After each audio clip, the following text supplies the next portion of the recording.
Bonjour à tous et bienvenue sur cette nouvelle vidéo sur cette chaîne YouTube. Donc pour ceux qui ne me connaissent pas, je suis maître Stéphane Dorn, je suis avocat au barreau de Toulon depuis 25 ans en droit des victimes. Donc j'assiste les victimes d'accidents de la circulation, d'accidents du travail, d'erreurs médicales ou encore les victimes d'agressions. Mes cabinets sont situés à Toulon, à proximité du palais de justice, à Sanary-sur-Mer également, à proximité du casino de jeu.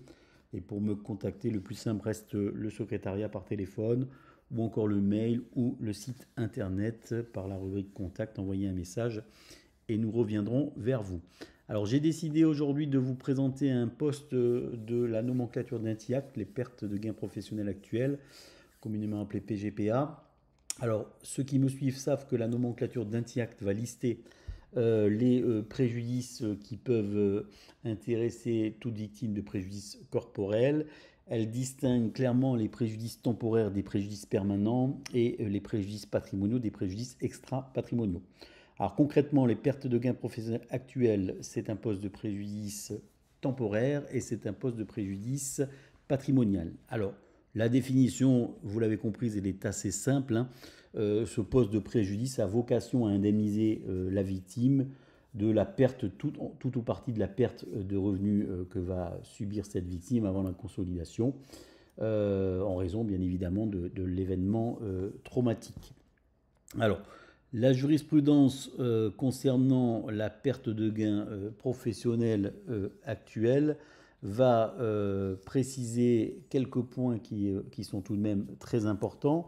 Donc, cette perte de revenus va être évaluée bien évidemment en fonction des revenus perçus par la victime avant l'accident et ceux qu'elle aurait dû percevoir pendant la période d'incapacité temporaire. Alors, concrètement, en matière de preuve, c'est à la victime d'apporter la preuve de cette perte de gain professionnel actuelle.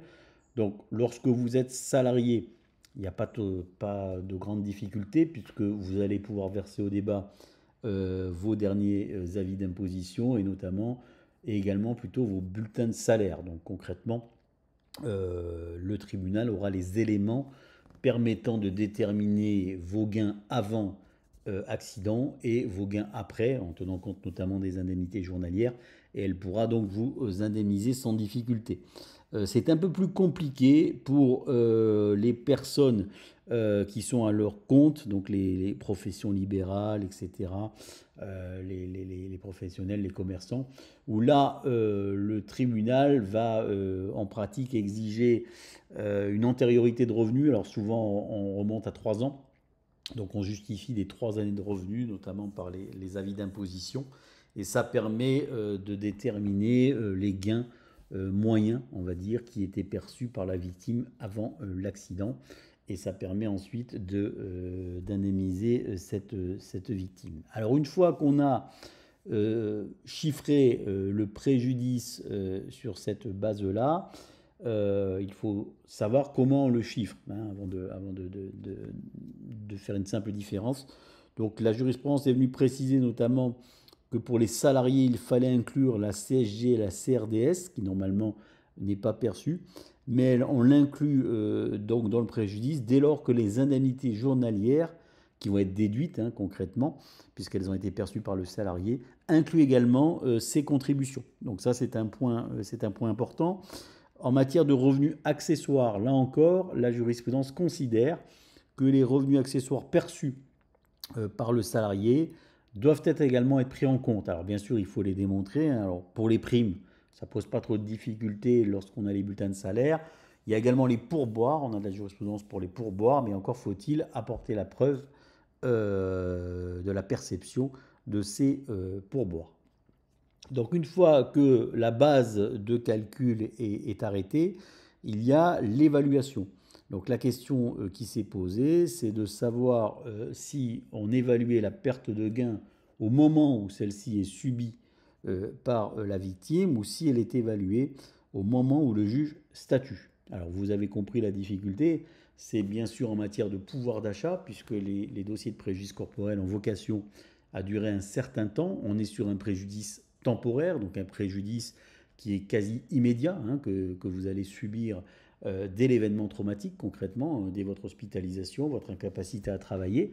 Donc ce qui veut dire que des sommes perçues plusieurs mois ou plusieurs années auparavant, on ne peut pas valablement venir vous dire on va vous redonner uniquement la somme que vous avez perçue. C'est pour ça que la jurisprudence considère, en l'état notamment de la dépréciation monétaire, que ces sommes perçues doivent être évaluées au jour où le tribunal rend sa décision. Donc ça, c'est bien sûr clairement une jurisprudence favorable à la victime, mais il n'y a rien, j'allais dire, d'étonnant, puisque il y a un principe général en la matière qui est la réparation intégrale. Donc là, l'idée, c'est de remettre la victime en matière de pouvoir d'achat dans l'état où elle aurait été si elle n'avait pas subi le préjudice.